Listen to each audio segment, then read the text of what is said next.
I'm joined by Combo Nation, Andrew Combo, Salop. How are you?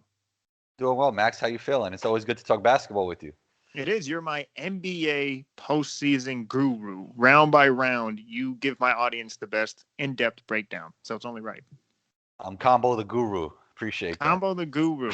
So you officially have the new logo, or are you do you still have the original logo? I have all kinds of logo. I have all kinds of logos. I'm trying to add apostrophes to everything. That's what I'm in the middle of doing. So I've added apostrophes to another stuff because I don't. When I'm in the street, I can't have people yelling combos, combos. That's not my name. My name is Combo, man. So I got to start adding apostrophes. But yeah, it's been good. Yeah, I have a few different logos. I added a new one to the pod stream, so it's been good. To be grammatically correct. Yeah, well, I guess Combos is still back here. So I mean, what could you do? I You have didn't to add the I didn't add the apostrophe when I first started the podcast. Is it something that's truly bothering you? No, no. Family members actually, they want me to change it more than even I'm into it. They're like, it's branding. You got to do this. You got to do that. But It's true. yeah, I like this logo, so it's cool. Okay. All right. Well, Combo, you're always putting out great content. Uh, Started off in the NBA. Your thoughts on the Los Angeles Lakers? We didn't get the chance to talk about it yet. They lost, obviously. Health is wealth. We say availability is the best ability. What is your takeaway of their loss? Are you somebody who thinks, oh, LeBron James just over the hump, he's no longer the best, and the Lakers are done? Or I have a feeling you're going to lean towards more of what I think is he was coming off an injury. They'll both be motivated and rested, and I think they'll bounce back. And I still believe LeBron could be the best player in the world, but certainly may have only just like a year left. But I still think they can bounce back and win a championship.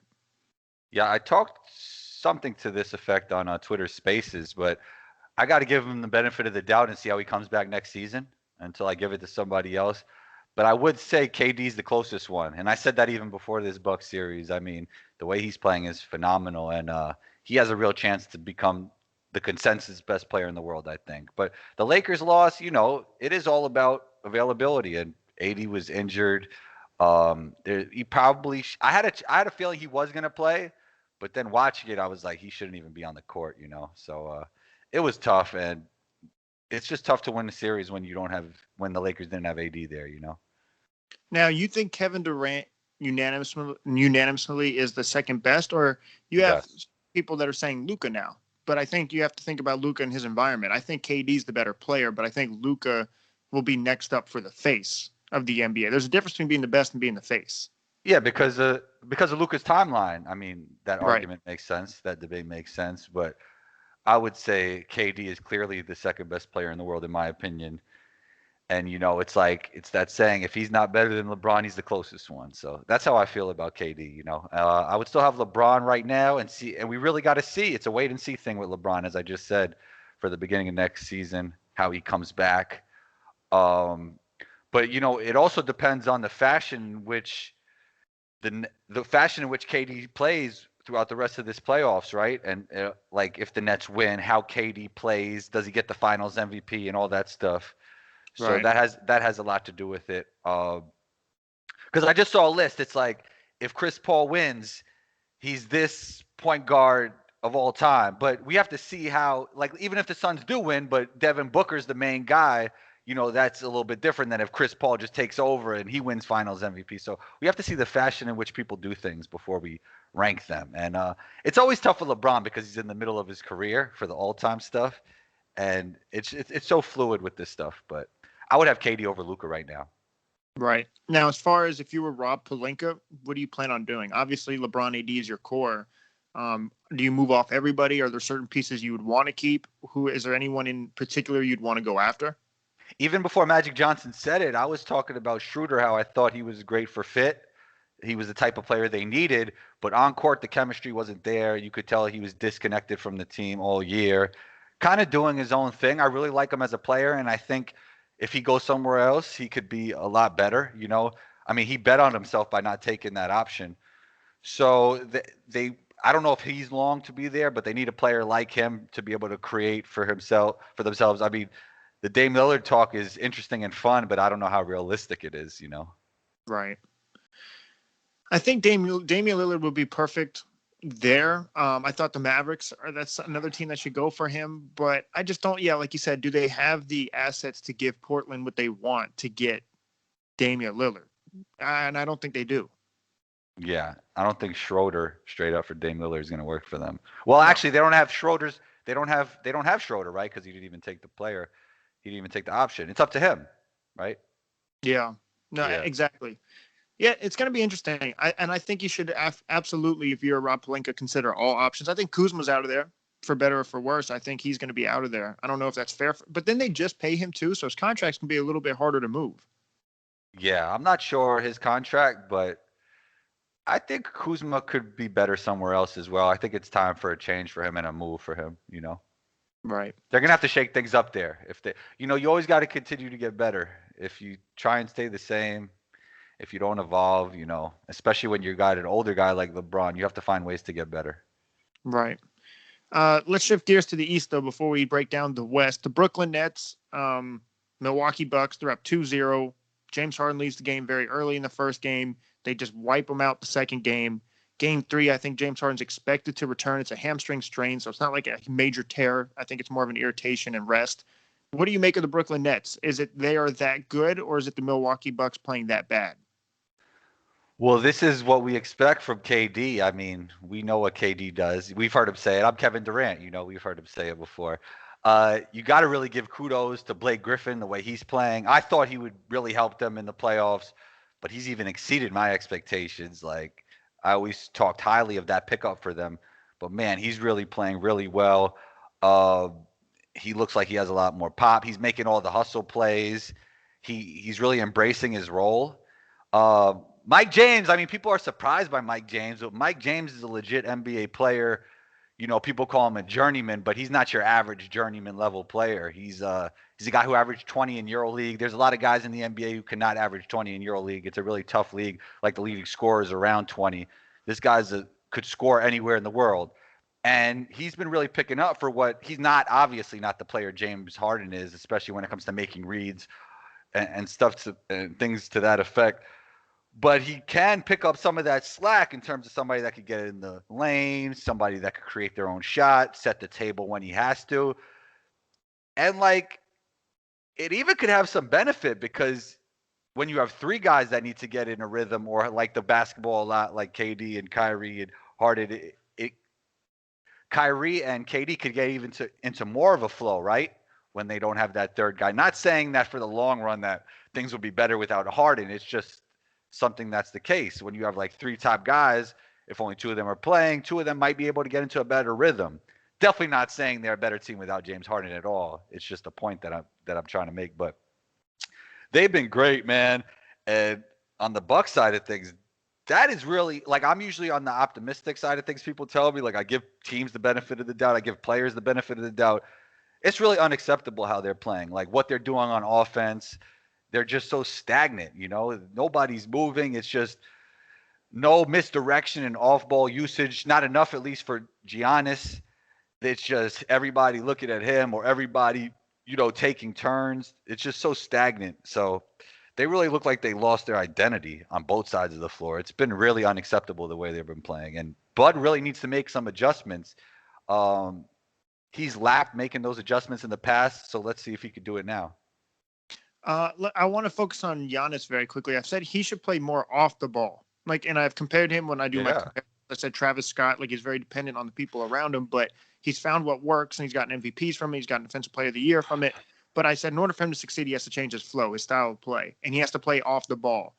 I don't even think he could be – I think he could be your best player, but it has to be your best player in the right fit, in the right system. And they don't have that in Milwaukee. We've seen this for so long, and both you and I think, agree with that. He's not the passer of LeBron. He's not the passer of Luka. He doesn't have the same feel as they do. So you can't expect him, as Rashad would say, play the dual forward and lead you to a championship, right? You can't win a championship with Giannis as your primary playmaker. Yeah, I agree. I mean, they need to do more stuff with Giannis setting screens. They need more misdirection. I mean, him initiating offense in the half court makes no sense, in my opinion. It doesn't work. Him in transition, that's a different story. He's better in transition. But they just really have to make adjustments. We've talked about this with Giannis for years, me and you on this podcast. I think it's been years. It feels like years. Yeah. Um, and I always said I think Giannis will win a championship one day, but I don't think he'll be a best player on the championship team. Even though that's harder to say now since he signed the Supermax. So how would that happen? But I still think that will happen one day. So he would have to. Well, you can argue Shaq was the best player with Kobe though, but he needs somebody that's like a Kobe for him, Yeah. right? Someone Yeah. that late games the ball's in his hands, late in games he's taking the shot, but he could be the dominant player throughout the game. Yes. Yeah, I agree. And they need to Sounds figure like a things out. Damian Lillard. Sounds like a Yeah, Damian. I was about to Perfect. say that, but that doesn't sound realistic when a guy has a Supermax to bring Dame Lillard in. Like, how does Right, that right, right, work? But right. yeah, I mean, just the offense is way too stagnant right now. They need more misdirection. They need more Giannis setting on ball screens instead of the guy initiating. Yeah. They need to make a lot of adjustments on both sides of the floor. Now for Kevin Durant, James Harden, Kyrie, and I'm not trying to be, I don't want to skip ahead and just automatically anoint them the championship, but and just in a hypothetical world, say they win. I feel like everything is falling in place for them to win it now. The Lakers, who both you and I believe matched up the best with them defensively, but yet had the firepower of Braun and AD, they're not in it. And usually, typically, championship teams have a little bit of a break. The Warriors, Conley got injured, Drew Holiday got injured, Kyrie Irving gets injured. It's just a part of the game. It just seems like everything seems to be falling in their place for them to win it. Say they do win it. Who does this ring mean more for? James Harden because he's never won a ring, but he's always had all these regular season accolades? Is it Kyrie Irving because he proved everybody wrong that he can play with people and that he isn't hard to play with? Or is it Kevin Durant who finally goes to a team that hasn't won it, that didn't have a culture, and he's the one that initiated and started it as the best player? Well, I think it means so much for all of them, but I would say James Harden, the way he adjusted, and people might not remember this, he was really playing at an MVP level earlier in the season. He And was. and as you said, he hasn't won one yet. So it gives him a championship. That's a club that everybody wants to get into. And Kyrie and Katie are already in that club, and James Harden would be entering that club. Yeah, and I think if he wins a championship, even though people will look at it as, oh, this team was stacked, when you look back in history, I don't think he'll have the criticism of joining a stacked team. I think they'll see it as it was a very talented team, and he helped kind of be the glue.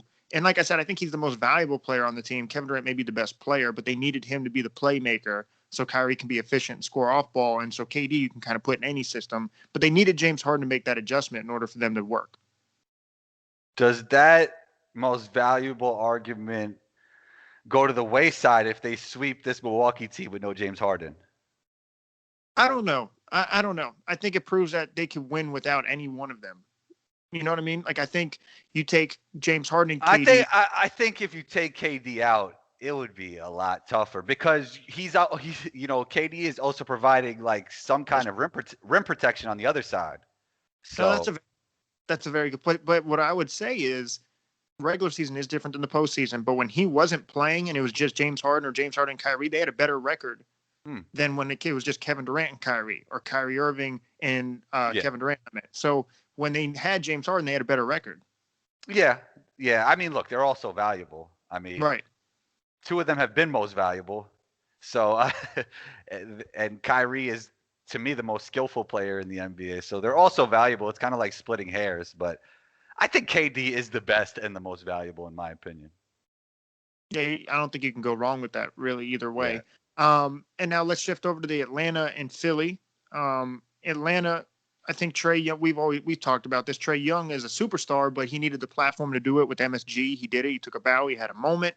But now it seems like he's taking another step where not only do they go to the second round, but they're tied 1-1 with the number one seed. And Embiid did play the first game, and they don't have any answer for Trey Young. Now Philly responds. They don't have any answer for Embiid, clearly.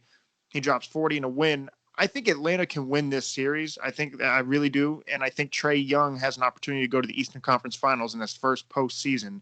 Am I crazy? Well, yeah, but I mean, Philly made some adjustments defensively.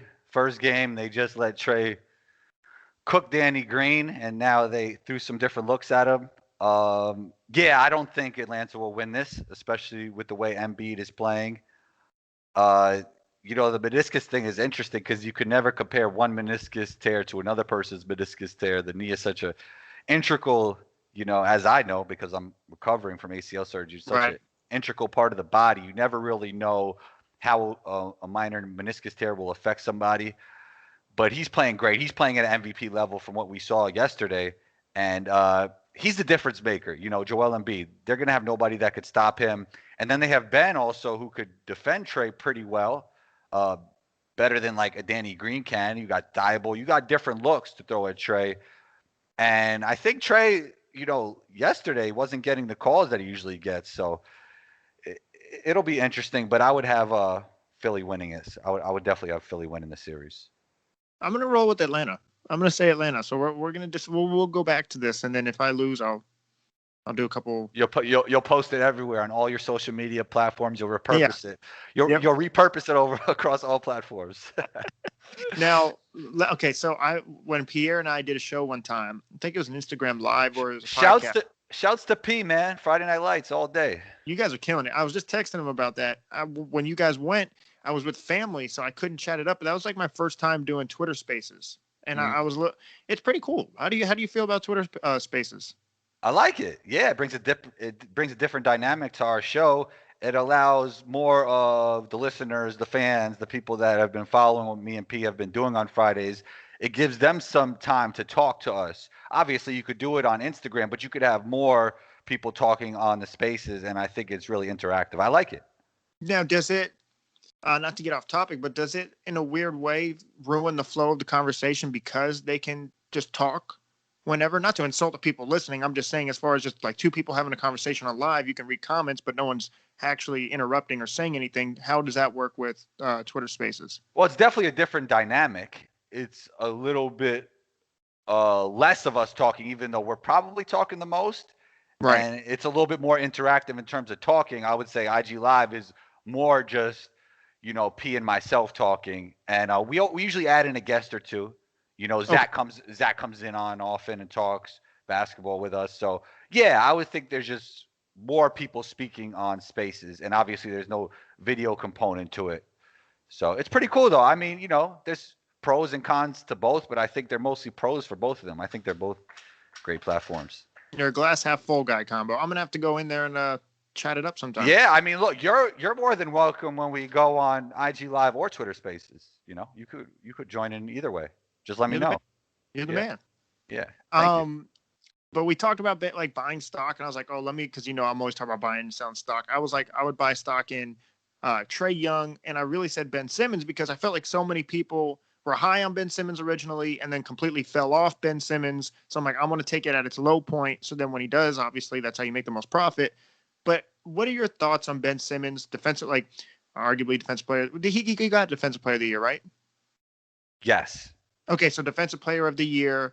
I think in the postseason it was like 14, 10, and 9. What do you make of Ben Simmons now? Are you disappointed with his progression? Are you liking the player he's become? What do you like? His lack of shooting, does that still bother you?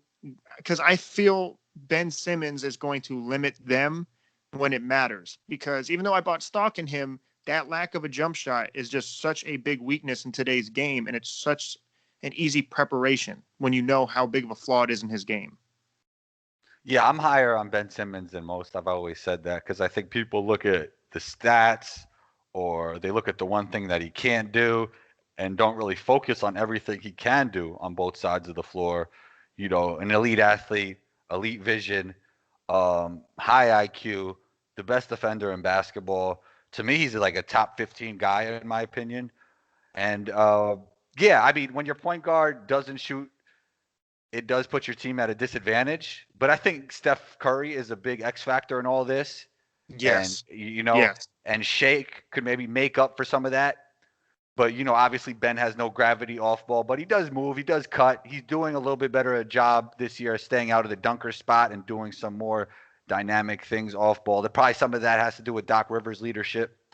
But, I always liked Ben Simmons' game, and it'd be great to see him win a championship, And I don't know what they'll say then, but they'll probably have something to say about Ben because I don't think everybody will ever be on the same page when it comes to Ben Simmons. Yeah, and at first, when he first entered the league, everyone was on the same page. Oh, this is that guy. He's next to LeBron, or Well, he's I like, mean, that's everybody. That's everybody entering the league with hype, you know. And then once you do well, they nitpick, you know. Even though that's this great. is like this is an easy nitpick when it comes to Ben because his one flaw is pretty noticeable and it's really apparent. But it So doesn't make any. It's obviously a confidence issue because I've seen him warm up personally covering these Magic games. I've seen him warm up, and he can knock down the shot. Like obviously, it's different in game than it is warm up, but the amount of space that he has during the game, there's no reason why he can't be able to hit that shot because I've seen him do it consistently in warm ups. Like, why does he not even take it? it has to be something mental.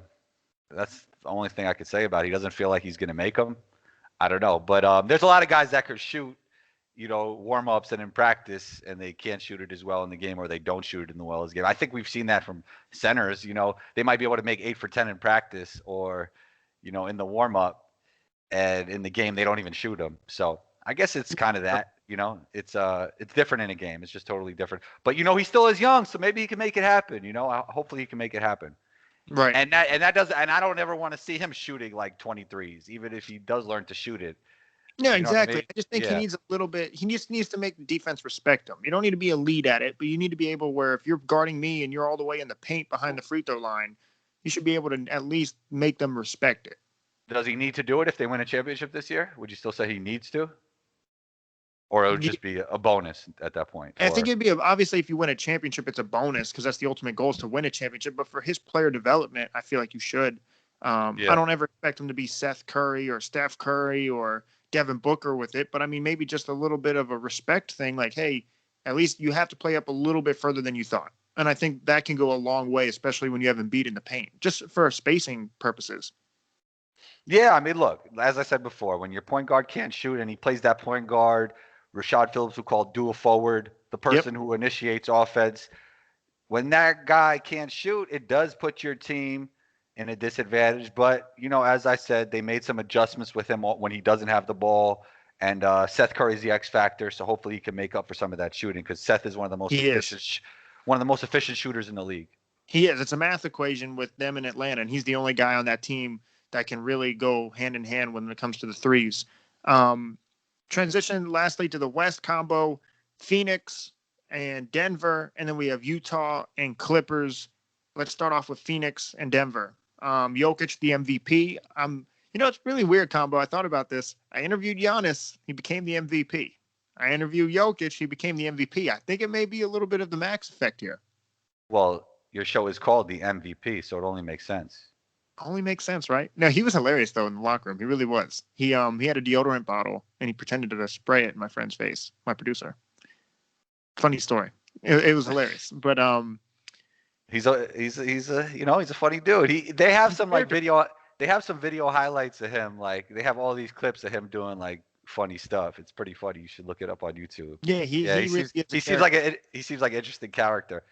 And you know, he's one of those players that like you could tell he's not aiming to win MVP. You know, he's just doing what No. it takes for his team to win as many games possible and get towards that goal. And I think he realized that he needs to score more, you know. And he also got a lot dating back like right before the bubble, he lost a lot of weight and that helped him out a lot too. You know, he's moving a lot He better didn't now. miss a That's game. what'd you say? He didn't miss a game. He's the first player I think they said since Kobe Bryant in '08 to win the MVP and play every single game. Yeah, that's really great. And he made that leap, you know, right before the bubble. I think that's really when he made the leap, you know, into that bubble season. I know people say it's this year, but I think he really made that MVP level leap once he got into the bubble. What does this say about Jamal Murray? That you have obviously he's talented, but he had his inconsistent issues during the regular season, battling a couple different injuries here and there. But in the bubble, we saw, wow, look at Jamal. Look what he did with him and Donovan. Look what he did. He made it to the Western Conference Finals. Look, LeBron, like the Lakers couldn't stop him. He goes into this season, he's a little inconsistent, like I said, nagging injuries. But they make it to the second round. They do have an opportunity. I think this Phoenix team is a really tough team. I have Phoenix winning the series, but I think Denver has an opportunity to go to the Western Conference Finals clearly without their second best player. So as a GM, do you say, let's just get Jamal back healthy because look how far we made it without him? Or do you look at it as in, oh, this team can function without him. Let's see what the market is like for Jamal. No, I keep Jamal, and I think this team is going to be really dangerous next year with Jamal. I mean, they were before there was a window when they signed Aaron Gordon and Jamal was still healthy that they looked like one of the best, if not the best team in the NBA. So I would keep that going. I liked how that looked, and I would try and keep this team together. With the reps that MPJ is getting now this season, he'll probably get even better next season. You add Jamal Murray in there. You have Aaron Gordon, who's a guy who's just a good basketball player on the offensive end of the court, even though his shooting could be a little bit better. But on the defensive court, he's a guy that could slow down. Nobody could stop superstar guys or franchise guys, but he could slow those guys down a little bit. He even proved that at points when he was playing with the Magic. Yeah, So I think pretty well. He played yeah, game. yeah, you covered the Magic, so you know. Yeah, his athleticism is ridiculous for his size, and he has that speed to go with it. So yeah, I think that with Jamal Murray coming back, Jamal Murray's a hard worker. I think he'll come back to full effect or maybe even better. And then MPJ will be a little bit older and he'll have more reps from this playoff season. And then you got Jokic, who I think will continue to be an MVP level player. I think the Denver Nuggets are going to be a really interesting team, and I think they're going to be legit contenders going forward. So who do you have winning this series? Let me put you on the spot. Who do you have? Yeah, I would say the Suns because when you just look at that lineup and you got Booker and Chris Paul playing, and then no disrespect to Campazzo, and I like Monte as well. I think he's an underrated player. I think that backcourt is just dangerous, and I think there's nothing that Denver could do with those two guys. Also, Aiden has took another leap this playoffs, and he's proven that, he's number one pick worthy, or he's on that trajectory at least. Obviously, we all know who the number one pick should have been that year. I'm just saying, though, in any normal year, Aiden is looking like, like a solid guy for that number one pick. That draft class is looking elite. Yeah, it is for sure. And it's elite, and he's a great 2021 big. He can. Yeah, he is. And roll well. And he's different than Evan Mobley, but Evan Mobley looks like another guy who's going to be like a modern big that's going to fit into the NBA really well. But that's a whole other story, and they're totally different players. But yeah, man, I just think the Suns have this one. Bridges is going to make some big money when he has his time, because everybody's looking for two-way wings like him. So yeah, if Jamal was there, I would definitely have Denver, but it's just I think that backcourt is too much. Agree. For the Nuggets. We both have Phoenix. Now, lastly, combo, thank you for joining, is the Utah Jazz Clippers. Donovan just went for 55-piece nasty performance. Utah defeated them. I think the Clippers are such a strange team to evaluate because sometimes you're getting the best team in the NBA and other teams, their fourth quarters are just terrible. So they just show flashes of like, wow, they have the talent to go to the finals, make it out the West. But then there's other times where I just don't think they're the best overall ball club. I think Utah has enough to pull this one out.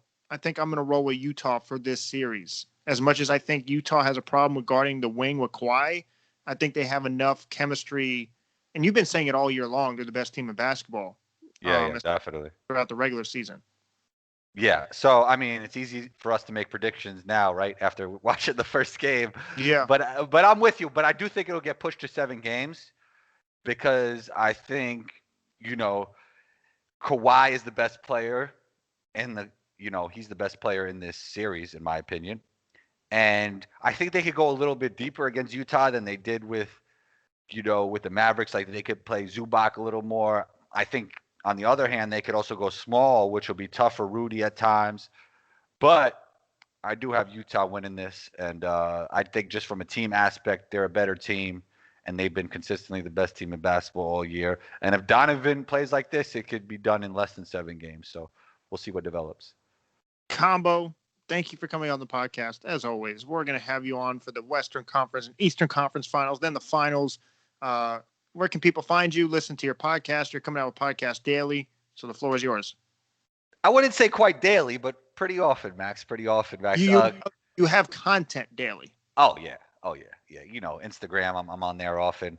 Twitter, Combo TV on YouTube. But, of course, Combo's Court, wherever you listen to podcasts, Spotify, iHeartRadio, Apple Podcasts, pretty much anywhere you listen to pods.